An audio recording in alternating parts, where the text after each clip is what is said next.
Ayan, magandang umaga. So, Jim Hardware is back. Kuya Jopre is there. Kuya Joel is there. Okay? So, pasabog natin ngayong umaga, ratio at mixing sa paggawa ng ating dragon fruit post or pins concrete post. Okay? Ito, unang karatilya po yan. No? Ito po yung wheelbarrow natin. Unang karatilya. So, habang naglalagay ng buhangin si Kuya Luloy, si Kuya Jopre naman doon ay naglalagay ng used oil sa ating molder. Okay? Ayan, no? So, yun ang pinakauna nating gawin sa umaga, no? Maliban dito sa ating landscaping, dapat ay, ano po siya, libilado yung ating landscape. Tapos, lagyan nyo ng painsan yung pinakailalim bago nyo lagyan ng sako. Ayan, kung nakikita ninyo, may sako dyan. So, pagkatapos, maglagay kayo ng used oil. Yan po ang pinakaunang tips natin, no? Sa umaga, every morning lang tayo. Minsan lang tayo naglalagay ng used oil every morning sa maghapon nilang paggamit, no? So sa maghapon na gamit nila, nakaka-6 na bag sila, no? Nakaka-6 na bag sila na simento. Pag ready na yung mating natin, ibig sabihin ito, yung mating natin, yan po, yung nilalagay natin sa loob ng ating molder o sa loob ng ating concrete post. Ayan. Okay? Semi-special po yung mga ginagawa natin dito, no? Dito lang po yan sa Jim Hardware Kanituan branch, no? Ang gumagawa ng semi-special na pins concrete post at dragon fruit post, no? Dahil tatlo yung bakal. Ayan, no? Tatlo yung bakal ng ating nilalagay sa loob. Okay? Sa 7 feet, 7 piraso po. Ayan. Dong, unsa na inyong gihimo dong? 6 feet ni? 7 lang. 7 feet. Okay? Dito lang po yan sa Jim Hardware Kukulambera Concrete Products Kanituan branch, no? Ang gumagawa ng pins concrete post na semi-special. Dahil tatlo ang bakal na nilalagay natin sa loob ng ating poste. Ayan, no? Kung makikita ninyo, tatlo yan, di ba? Tatlo yan, tatlong bakal po yan. Ayan, no? Makikita ninyo, tatlong bakal yan. Yung ating mating, ayan, di ba? Pag 7 feet, 7 mating po yan. Pag 6 feet, 6 na mating. Pag 8 feet, 8 stirrup. Sorry po, stirrup pala. Yan, yan ang stirrup, yan yung parang wine yan. Okay? So, para po kayo ay makapanood, no, ng ating video, makapanood ng ating tawag dito, mga tips, mixing at saka ratio, no? At sa lahat ng mga concrete products natin, i-follow nyo po yung ating Facebook page dahil dito kami nag-upload, no? Kung gusto niyo matutong gumawa ng bricks, gusto niyo matutong gumawa ng pins concrete post, gusto niyo matutong gumawa ng dragon fruit post, hollow blocks, decorative, lower blocks, RCPC pipe culvert, ayan, manood kayo. I-follow niyo yung Facebook page natin at YouTube channel dahil dito namin ina-upload ang lahat ng mga mixing at saka ratio. I-follow niyo yung Jim Hardware ang Kukulambera Concrete Products, Balulang branch, Jim Hardware ang Kukulambera Concrete Products, Kanituan branch, Triple A and F Kukulambera, ang ating personal Facebook account, Felix Tan Pagikan Jr. Ayan, pangalawang karatilya na po yan. Okay, pangalawang karatilya. Ang ating Instagram account, Felix Tan Pagikan Jr. Felix_Pagikan Jr. Ang ating TikTok, Felix Tan Pagikan Jr. or at Jim Hardware Cagayan de Oro, yung ating TikTok. Mayroon na tayong TikTok, Jopre, mayroon na tayong TikTok. Manood ka sa TikTok natin. Okay? Nag-viral na rin tayo doon sa TikTok.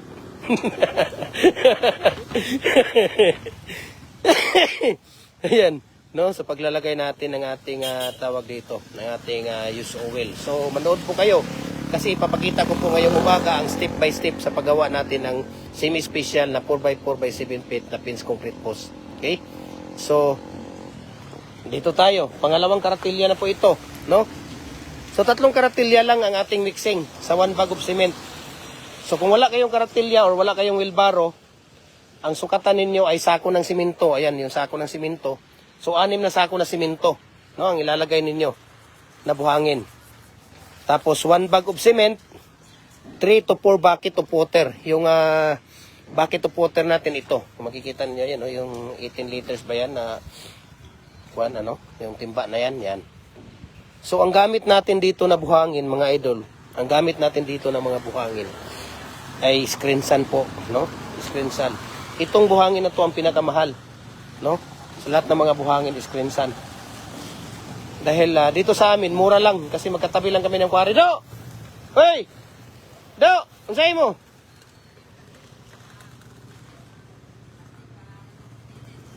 Plastic na? Ha?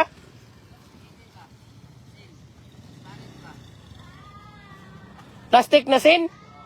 Na, tag 430. Kano? So, ang gamit natin dito na buhangin ay screen sun, no? Dahil sa amin dito, mura lang ang screen sun, 9,000. Kuha ka? Tanawa na, oh, no? Itpit na, kana kuya, oh, itpit na.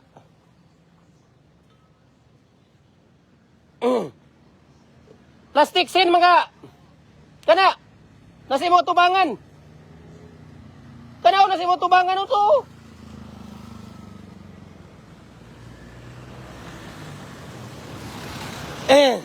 So, ang gamit natin na buhangin dito is screen sun. Yung screen sun po natin ay dito sa amin, ano lang yung 20, yung pinakamalaking dump truck, yung Howo, ano lang siya, 9,000. 8,500 to 9,000, no? Dito sa amin, yung screen sun. Kaya screen sun ang ginagamit namin dito. Ang ano namin dito, yung mix sun, yung galing ng galing ng tawag dito. Dong, agtuwas ako to, dong, palihog dong, be.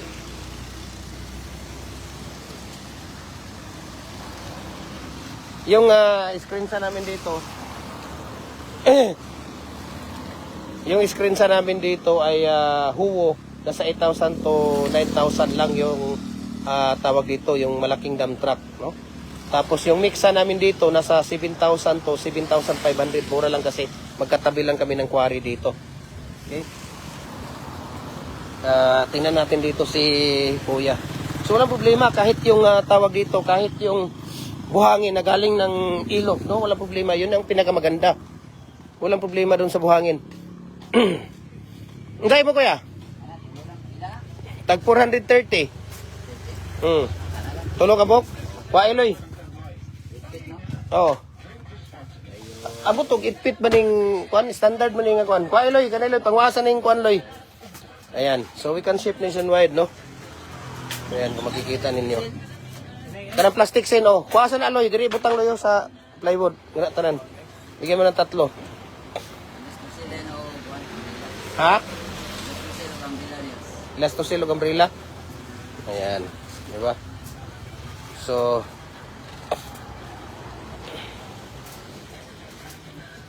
Dong! Dong! Jopre! Alisa! Magparesibo ka ba? Let lang dahil may customer tayo.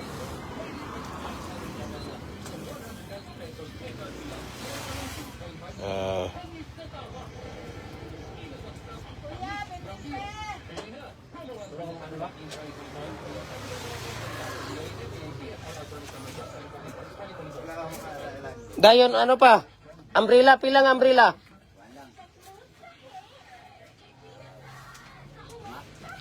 Ha? Tunga, umbrella dong. Tunga na kuan dong.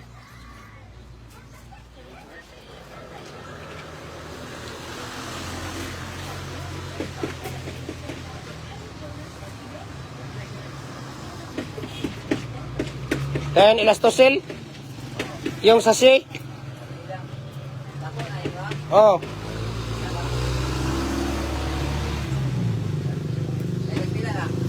Toten. Toten. Toten. Umbrella dong, din elastosel dong, kanang likod sa bulkasel bitaw nga sa sidong mao na diha.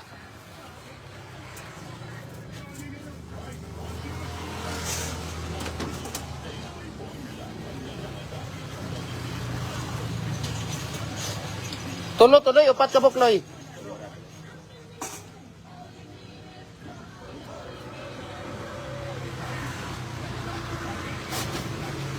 Maura, elastosel, umbrella o elastosel? Ilan na tanan?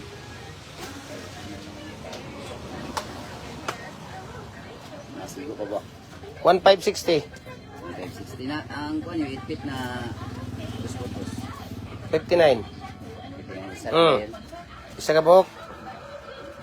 Ayan.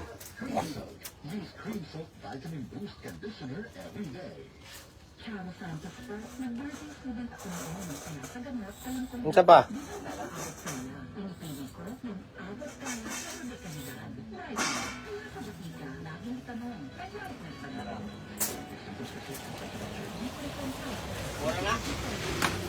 Dong, sukli sa kuya dong o kuandong. Narito likod sa kuandong kanang bulkasil. Ilastosil dia.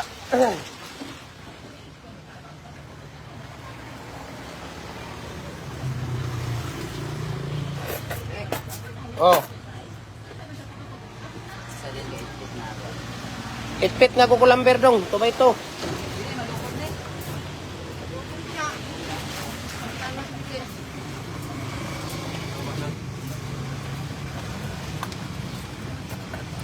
Naraw.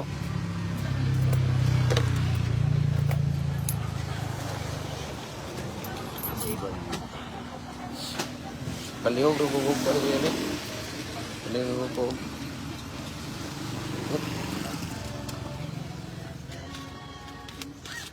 Ayan, so balik tayo doon sa ating live, no, sa paggawa ng dragon fruit post dahil may customer tayo at pumunta lang tayo dito saglit, no. So balik tayo doon.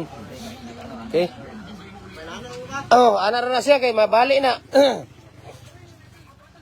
So, alan, balik tayo dito, no.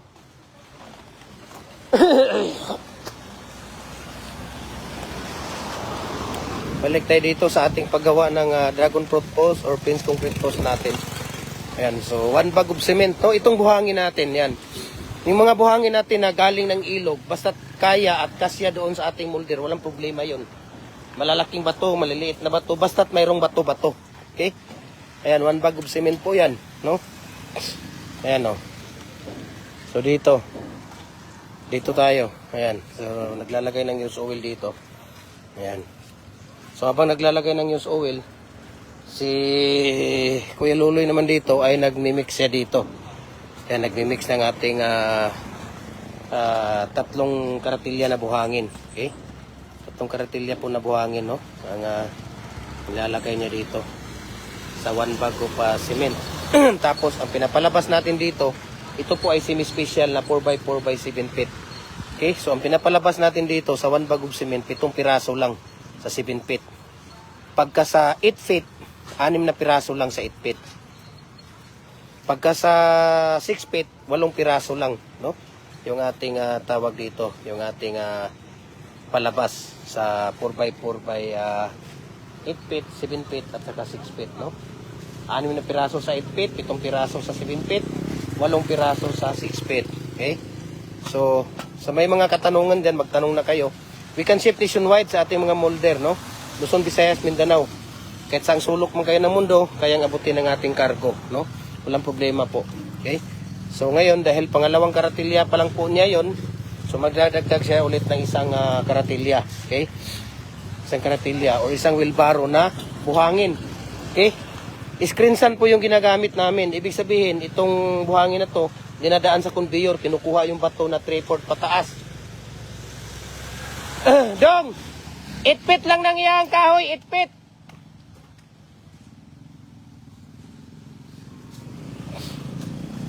Dinadaan sa conveyor yung buhangin natin na ginagamit. Okay? Yung bato na 3/4 pataas, yun kinukuha. Tapos yung 3/4 na bato pababa, yun ang kasama dito sa ating buhangin. Kaya napakatibay po. Ayan, kung makikita ninyo, napakatibay po siya. Okay? Napakatibay po siya.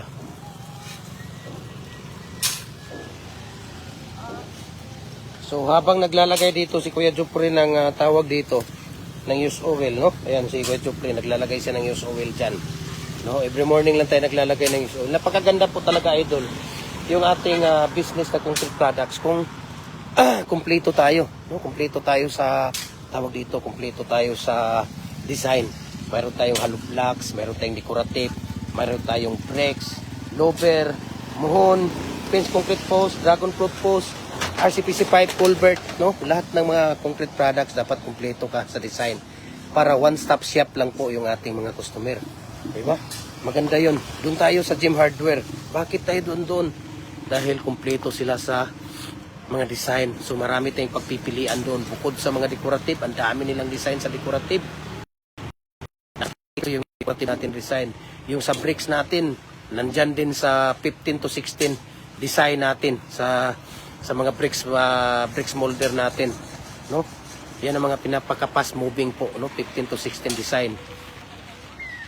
Mayroon tayong lower doon, number 4 at saka 5, hollow blocks, commercial at saka standard. Diba? Mayroong muhon. Mayroon silang dragon fruit post, mayroon silang pins concrete post. Mayroon silang RCPC pipe culvert, no? Kompleto. Hardware materials kompleto tayo, no? Kaya kung gusto niyo matuto, ako ang bahala sa inyo. Walang bayad po ito, idol, no? Ang aking nihingi sa inyo, mag-comment kayo, mag-react at i-share niyo yung live natin. Masaya na ako doon. Isang share, isang comment, isang likes, masaya na ako doon.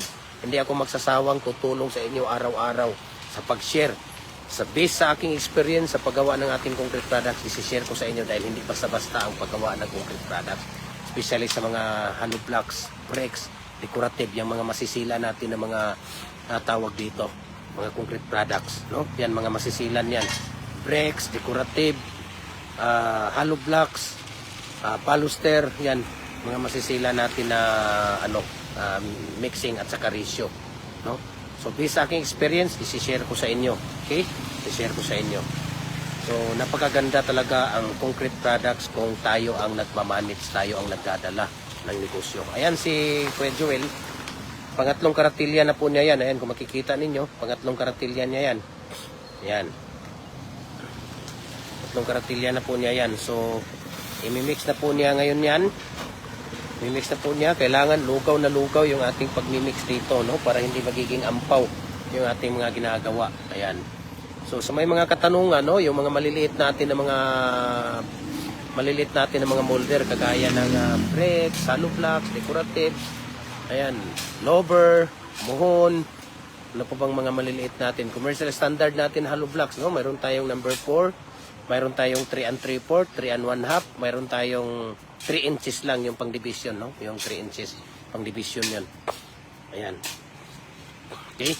So, napakaganda po, no? Napakaganda. Ng mga maliliit natin ng mga hollow block, pwedeng through G&T Express, no? Yung G&T Express po, pag sa Luzon na sa ano lang, mabilis lang eh. Minsan 4 to 5 days. Minsan nga 4 na araw pag sa Luzon lang, no? Depende sa area sa Luzon. Pinakamataas na yung 5 days pagka sa Luzon, no? Mga matatanggap nyo na yung door to door ninyo, mga maliliit. Pag dito sa Visayas, nasa mga 3 to 4 days lang. Pag dito sa Mindanao, 2 to 3 days lang po dito sa Mindanao, no? Ang tawag dito, yung G&T Express sa pagpapadala ng ating Tapos yung mga malalaki natin, kagaya ng mga culvert, kagaya ng mga table saw or circular saw, yung mga pangbabansol natin sa kukulamber, may yung mga RCPC pipe molder natin, no? Yung mga dragon fruit post molder natin or pins concrete post molder natin na dual, ito kagaya nito, Live Cup Super Express po yung ating tawag dito, pinapadalhan. Okay? Live Cup Super Express po, Luzon, Visayas, Mindanao, kahit saang sulok man kayo ng muto, kayang abutin ng ating cargo, yung Live Cup Super Express. Deliver like there's no tomorrow. Okay? So ngayon lang, no, dahil bagyo, talagang wala talagang opisina ngayon, private at public sector, no? Dito sa atin sa Cagayan de Oro, walang opisina, sirado po. Kahapon at ngayon, kahit sa private at public na mga schools, sarado po, no? Mandatory pong pinapasarado ng ating government, ng aming mayor dito sa Cagayan de Oro. So, sa mga naka-schedule na ipapadala ngayon, no? Sorry po. Sirado po yung mga ano dito sa Cagayan de Oro. Ayan. Yung mga cargo. Yung ating cargo na padadalan, especially sa Live Cup. Okay? So, ayan, no? Napakaganda. Pag kayo ay tawag dito, kompleto sa mga design natin. So, balik tayo dito kay Kuya Joel, no? Ang kanyang pagmimix ng hollow block. So, uulitin ko, ang ratio dito, ang ratio dito ay 3 karatilya, all wheel barrow. Ito yung wheelbarrow namin na ginagamit. Ayan, kung makikita ninyo. 3 karatilya yan, or wheelbarrow, no? Ito po yung ginagamit natin sa ating sukatan ng ating paggawa ng dragon fruit post o pins concrete post natin. Okay? So, Pag wala kayong wheelbarrow o karatilya, ang sukatan ninyo ay sako ng simento, pwede sa, ano siya, nasa mga 6 na sako na buhangin. Okay, 6 na sako na buhangin yung ating ihahalo. Okay, tapos 3 or 4 na timba na tubig yung ating ilalagay. Tapos ang simento natin dito, Portland cement. Any brand po, no? Any brand. Basta Portland cement, type 1P. Okay? Pag afford din yung type 1, kasi mahal ang type 1, mas okay yun, no? Mas okay yun, yung type 1. Pero sa amin dito, type 1P lang ang ginagamit namin dito, na Portland cement. Okay? Okay na yun, basta Portland cement. Type 1P. Dahil basa ang buhangin at basa itong balon natin, no, dapat mayroon kayong balon, ganito, para pag naglagay kayo ng simento, tubig at buhangin, hindi na tatapon. Okay? Yun ang pinaka-importante, na hindi matatapon yung ating tubig, buhangin at saka simento. No? Ayan. So, balik tayo dito sa ating molder. Tingnan natin kung paano ilalagay yung mating. Mayroong pong, mayroong bakal yung ating dragon fruit post o pins concrete post. Hindi pwedeng walang bakal yan. Mayroong bakal po ba yan? Anong klaseng tanong yun? Hindi pwede lahat ng mga poste kung walang bakal. Ikaw, magtatayo ka ba ng bahay walang bakal? Tatayo ba yun? Hindi kaya maputol yun? Diba? Ganun din po yun yung ating poste. Concrete post, pins concrete post at saka dragon fruit post. Diba? Minsan kasi hindi natin yung ibang tao, no? Siguro, confused lang sila kaya nagtatanong. Ayan. So, ganun po yung ating paglagay ng ating matting art. Yan ang tinatawag natin na matting art. Ayan. Matting art po ang tawag namin dyan, yung bakal na nilalagay natin sa loob ng ating dragon fruit post o pins concrete post. Itong molder natin, dual po ito. Pwede kang gumawa dito ng dragon fruit post, pwede kang gumawa dito ng pins concrete post. Adjustable po ito. Pwede kang gumawa dito 3 feet, 4 feet, 5 feet, 6 feet, 7 feet, hanggang 8 feet po. Okay? Ayan. So habang si Kuya Jupre naglalagay doon, dito si Kuya Luloy, magmimix siya dito. Itapon mo yung tubig, Loy, Loy. Yan, Loy. Huwag ka kakuha na ng sigig tulo.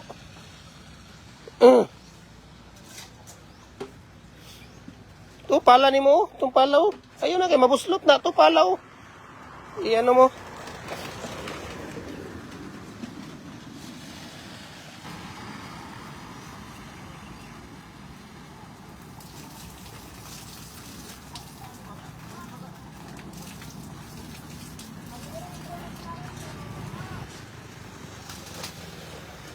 Oh.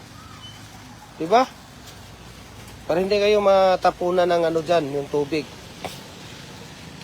So, tingnan natin, oh. Ito naman, kagaya nito, medyo mainit-init ang panahon natin. Nasa mga 15 to 18 minutes lang, no? Bago natin tanggalin yung ating mga molder.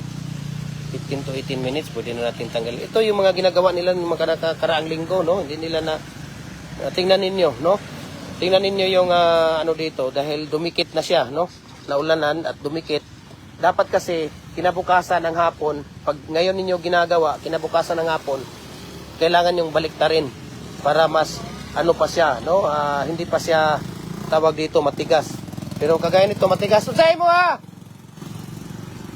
Hey! Matigas na siya. At tingnan niyo, nagkaganito na siya. Kaya no. So dapat pag ngayon yung ginagawa, kinabukasan kailangan yung ibaliktad para hindi matigas ang ating pagtanggal, no?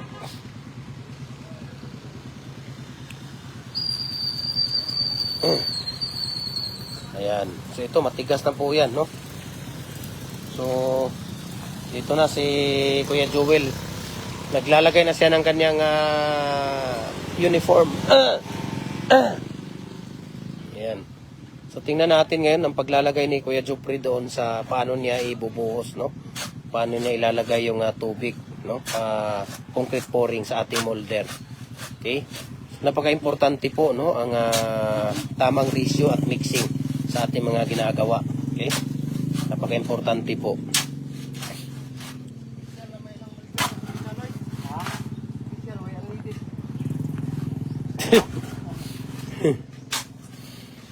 Ayan o, si Kuya Jupri, tingnan nyo.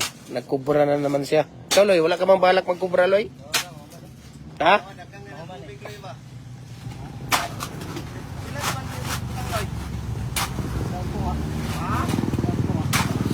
Isa't kalahati na tubig dahil nga mayroong tubig dito sa balon na. No, yung balon natin, dapat mayroong kayong bilog na 7 feet around. Okay, tapos 1 feet yung, 1 feet yung lalim niya. No? 1 feet yung lalim niya dito.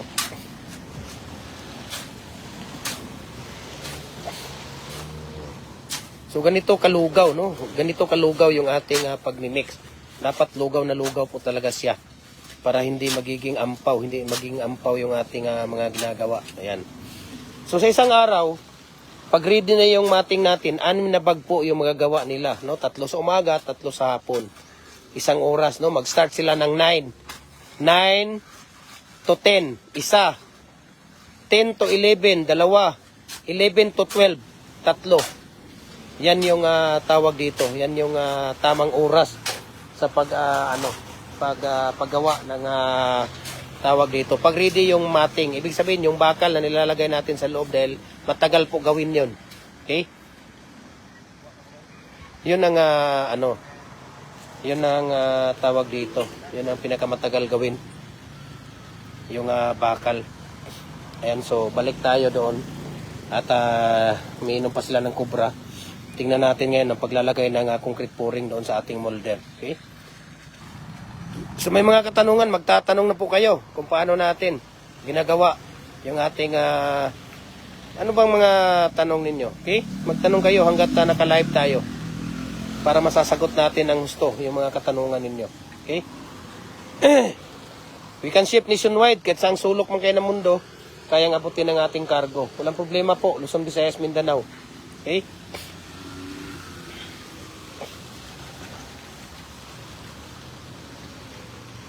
Unya dong, mamaya dong, pag natapos na nila yan dyan, dito, tabangan ninyo ni diri, kay para nga dili na sila magkakuan, diretso sila dito mo dawat sa taas, kanan diya, kay okay pa man na, kanin diri, medyo ulanganin, kamo mo hatag dito sa ilaha, 20 raman na kabuok, kay para nga makuha na tanan na asa pa man na mabalik, masumilaw. Sayo man sila.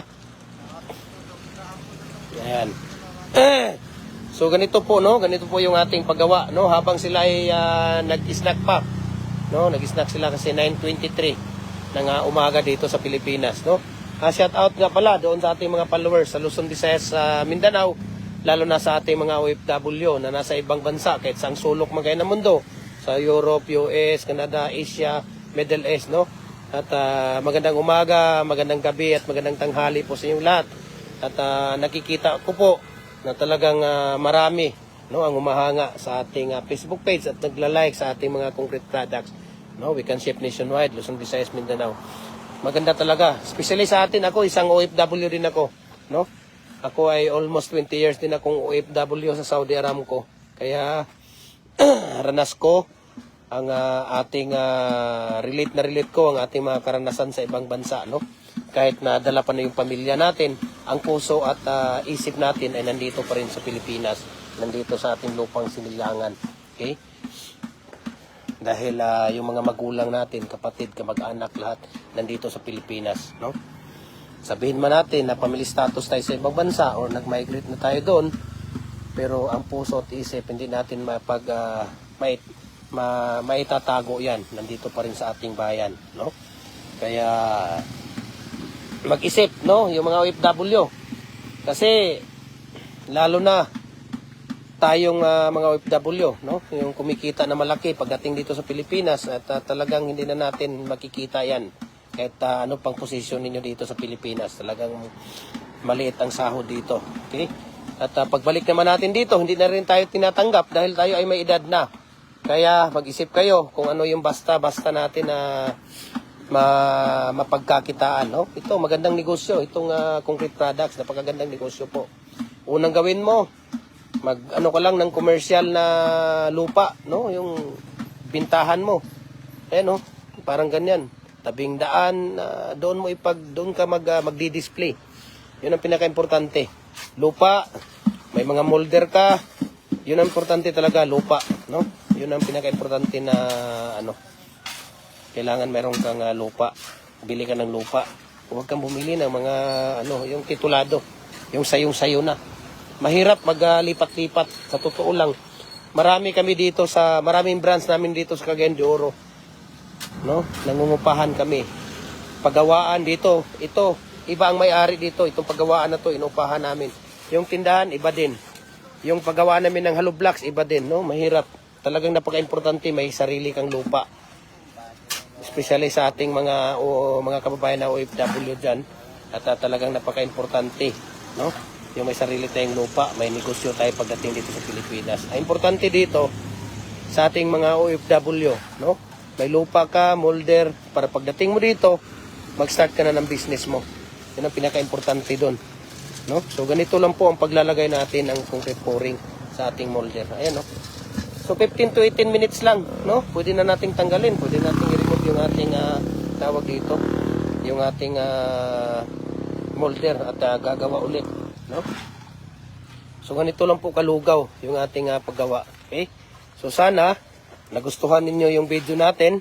Ito 15 to 18 minutes. Mamaya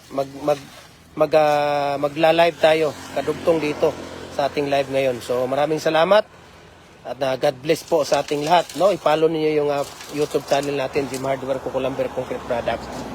Kasi nandoon naka-upload ang lahat ng ratio natin. Tips, mixing at saka ratio sa lahat ng mga concrete products natin. Sa ating Facebook page, Jim Hardware Cucumber Concrete Products, palulang brands. Jim Hardware Cucumber Concrete Products, ganito ang brands.